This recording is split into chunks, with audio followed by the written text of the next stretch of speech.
हराय नाथ तोभ्यं नमाक्षितितलामलभूषणाय तोभ्यं नमस्त्रिजगता परमेश्वराय तोभ्यं नमो जिनभवो दधिशोषणाय। बोली देवादिदेव प्रथम तीर्थंकर श्री आदिनाथ भगवान की, बोली चिंतामणि श्री पार्श्वनाथ भगवान की, बोले वर्तमान शासन नायक भगवान महावीर स्वामी की, बोले परम पूज्य समाधि सम्राट संत शिरोमणि आचार्य गुरुवर श्री विद्यासागर जी महाराज की, समाधि सम्राट आचार्य गुरुदेव विराग सागर जी महाराज की, परम पूज्य चर्या श्रोमणि आध्यात्म योगी आचार्य गुरुदेव विशुद्ध सागर जी महाराज की, बोलिए परम पूज्य विशुद्ध नंदन श्रमण रत्न 108 श्री समत्व सागर जी महाराज की, श्रमण श्री 108 शील सागर जी महाराज की, सिद्ध चक्र महामंडल विधान की, अहिंसामय विश्व जैन धर्म की।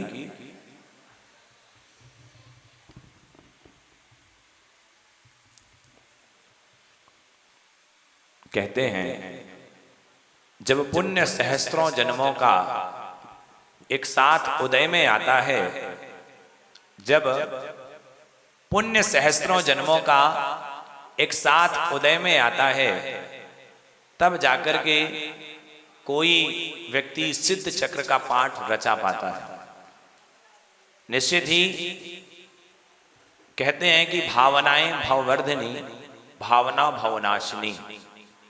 जब हम बार बार कोई भाव करते हैं, तब जाकर के वो भाव साकार रूप ले पाते हैं। क्योंकि जब तक हम भावनाएं नहीं बनाते हैं, तब तक कोई भी कार्य सफल नहीं होता।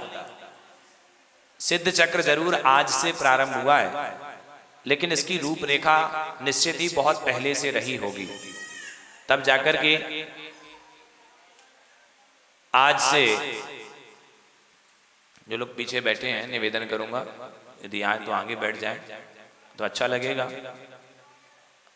और अन्यथा आप लोग पीछे बैठे हैं तो वार्तालाप न करें। जिनवाणी की गद्दी है, कोई विकल्प हो तो आप स्थान छोड़ दें।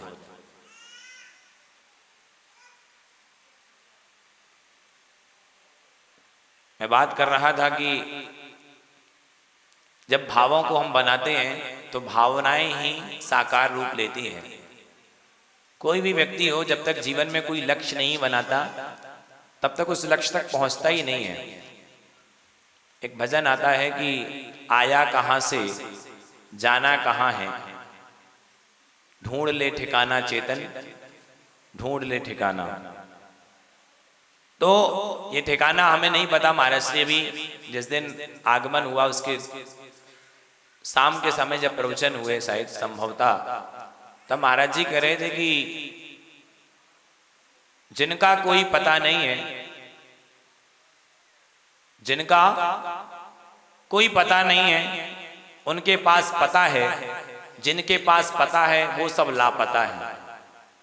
अर्थात हम लोग लापता हैं क्योंकि हमारे पास पता है। महाराज जी के पास कोई पता नहीं है, इसलिए वो पते में है। वो पते की बात करते हैं, उनका लक्ष्य निर्धारित हो चुका है, उनको जाना कहाँ है, उनका गंतव्य, वो यात्रा का आनंद है। तो उसी प्रकार सिद्ध चक्र महामंडल विधान निश्चित ही ये हमने भावनाएं जब बनाई होंगी साह परिवार ने, आज वो साकार रूप ले रही हैं। तो करत करत अभ्यास ते जड़मत होत सुजान, रसरी यावत जात है सिल पर परत निशान। ये मैंने छोटे में पढ़ा था कि बार बार हम किसी चीज का अभ्यास करते हैं तो मूर्ख व्यक्ति भी क्या होता है, ज्ञानी बन जाता है। बार बार किसी चीज को हम पढ़ेंगे, बार बार गुरुओं की सन्निधि में आएंगे, बार बार हम प्रभु की आराधना करेंगे। कितनी बार सिद्धों की आराधना की, एक बार की, दूसरी बार, कई बार, जब मौका मिलता है। साहगढ़ में तो कोई ना कोई विधान, अभी फिर से एक विधान होगा, फिर विधान होगा।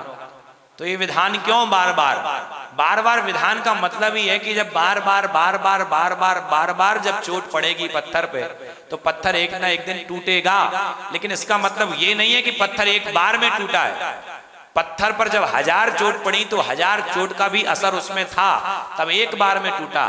पत्थर तो एक बार में टूटा, लेकिन पत्थर एक बार में नहीं टूटा। एक बार में टूटा लेकिन एक बार में नहीं टूटा। कहने का मतलब जब भी टूटेगा पत्थर तो एक ही चोट में टूटेगा, लेकिन उसके पहले भी कई चोटें पड़ चुकी हैं उस पर। उसी प्रकार आप और हम हैं कि हमारे जीवन में जैन धर्म में जो जैन कुल में जन्म लेता है, उसको जैन कुल में जन्म लेने के साथ ही उसको घुट्टी पिलाई जाती है। और एक और बात सबसे अच्छी जैन धर्म की है कि जैन धर्म में केवल आपको जीने की कला नहीं, अपितु मरने की कला सिखाई जाती है। आर्ट ऑफ लिविंग तो सब सिखा रहे हैं कि जीना कैसे है, लेकिन जैन दर्शन वो महान दर्शन है जो बताता है कि आपको मरना कैसे है। खाने को तो सब जी रहे हैं, कुछ लोग हैं, हम लोग हैं खाने को जीते हैं, कुछ लोग जीने को खाते हैं। तो ये हमें खुद निर्धारण करना है कि हम किस लिए जी रहे हैं। तो कहने का मतलब है कि जैन कुल में मरने की कला भी सिखाई गई है।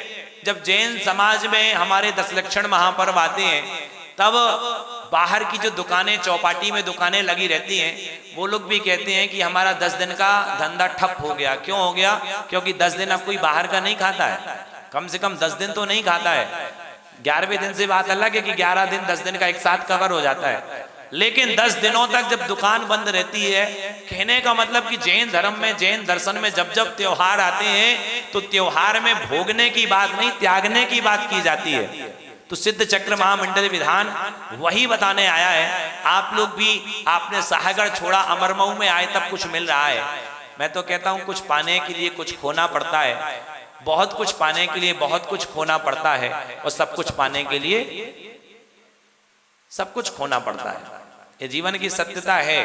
कुछ प्राप्त करोगे तो कुछ खोगे। हम लोग बहुत कुछ, जिनने प्राप्त किया उन्होंने बहुत कुछ खोया भी है, और जिनने सब कुछ प्राप्त किया, ऐसे पूज्य मुनि श्री समत्व सागर शील सागर महाराज जी, उन्होंने कितना छोड़ा, उन्होंने छोड़ा। और हम जोड़ते हैं किस लिए? छोड़ने के लिए।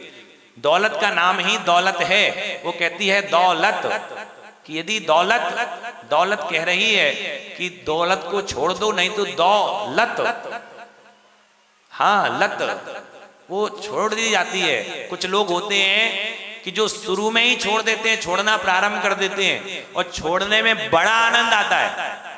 आप भी कभी, हम लोग और आप लोग प्रैक्टिकल बात देखिए। मेरा प्रवचन अधिकार नहीं कि मैं प्रवचन करूं, ये तो चर्चा कर रहा हूं मैं आपसे और अपनी आपस की। महाराज जी ही प्रवचन करते हैं, अपन तो चर्चा कर रहे हैं कि अपन लोग क्या करते हैं अपने जीवन में, कि हम जोड़ते चले जाते हैं, छोड़ने का भाव कभी होता नहीं है, और आनंद छोड़ने में ही होता है।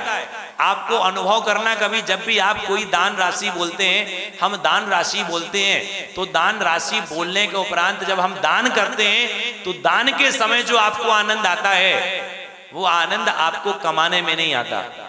जब आप कोई चीज दान की कोई बोली ले लेते हो, आप पूरे दिन प्रसन्न रहते हो कि आज हमने बहुत अच्छा काम कर लिया। जब आहार दान देते हो, तब आहार दान देकर के प्रसन्न हो जाते हैं। किसी का चौका लगे और चौका में फिर आहार ना हो तो बड़ा खेद होता है। लेकिन जब चौके में आहार हो जाते हैं, क्योंकि चौके से कुछ गया भी नहीं तो भी खेद होगा, लेकिन जब चौके में महाराज आए, महाराज ने आहार लिए, तब प्रसन्नता होती है। कहने का मतलब दान में आनंद है, संग्रह में आनंद नहीं है। इसलिए जीवन तो भैया एक रेल है, कभी पैसेंजर कभी मेल है। जीवन की सत्यता यही है, कोई किसी का कुछ भी नहीं है। आज हम जो है तो आज के लिए ही करें, कल की ना सोचें ज्यादा। इसलिए मैं हमेशा कहता हूं कि रोज प्रसन्न रहना चाहिए, और रोज प्रभु के सामने, गुरु के सामने आकर के हमें प्रसन्नता का अनुभव करना चाहिए, क्योंकि इन्होंने सब कुछ छोड़ा, इसलिए आप और हम इनके पास आते हैं। जो लोग जोड़ते हैं, हम उनके पास नहीं जाते। आचार्य विद्यासागर जी महाराज के दर्शन किन्ने किन्ने किए हैं? एक बार हाथ उठा के बताइए। सबने किए। कोई ऐसा व्यक्ति है जिन्होंने आचार्य गुरुदेव विद्यासागर महाराज के दर्शन न किए हों कभी जीवन में, अपने जीवन काल में इन नेत्रों से आचार्य गुरुदेव विद्यासागर को ना निहारा हो? शायद ही सभी ने निहारा है। हम उनके पीछे क्यों भागते थे? वो किसी को नहीं हेरते थे, इसलिए हम उनको हेरते थे। वो किसी को नहीं हेरते थे इसलिए हम उनको हेरते थे, यदि वो किसी को हेरते तो हम उनको नहीं हेरते, इसलिए उन्होंने किसी को नहीं हेरा। इसलिए बोलते हैं उनकी नैया पार भई, उनकी नैया पार भई, जी जी पे गुरुवर ने नजर डाल दी। एक बार चंद्रसेन कवि जी बोले कि एक बार प्रमाण सागर महाराज जी के मंच पर आकर के बोले कि क्या कभी आचार्य विद्यासागर महाराज को भी किसी की नजर लगती, उनकी नजर किसी को लगती है क्या? तो उन्होंने बोला बिल्कुल लगती है। तो उसके लक्षण क्या होते हैं? तब बताया कि आचार्य विद्यासागर जी की नजर जिनको लगती है उनके कपड़े उतर जाते हैं। तो कहने का मतलब ये है कि हम गुरुओं की सन्निधि मिली है तो निश्चित ही संयोग का वियोग भी होता है। आज हम सिद्धों की आराधना कर रहे हैं, सिद्ध चक्र मंडल विधान कर रहे हैं, ये किस उद्देश्य को लेकर के कर रहे हैं? क्योंकि जब तक हमें उद्देश्य पता नहीं होगा तब तक हम अपने गंतव्य तक नहीं पहुंच पाएंगे। उद्देश्य होना बहुत जरूरी है कि हम सिद्धों की आराधना का उद्देश्य क्या है। आज महाराज जी ने प्रवचन में भी यही कहा था कि हम जो कर रहे हैं उस करने के पीछे कारण क्या है, क्योंकि कारण बिना कारण के नहीं होता, बिना कारण के कोई कार्य नहीं होता, इसके पीछे ना कोई कारण होगी। जो लोग विधान में बैठे हैं उन्होंने भी कोई मानसिकता बनाई होगी कि हम विधान में क्यों बैठे हैं। मैं आपसे पूछना चाहता हूं साहब परिवार से कि आप विधान करा रहे हैं, आखिर क्यों करा रहे हैं? क्या मिलेगा आपको पीछे? क्या मिलेगा? विशुद्धि बनाने के लिए। बहुत बढ़िया। आप बताओ? पुण्य कमाने के लिए। आप? मोक्ष की प्राप्ति के लिए। और कोई बताएगा?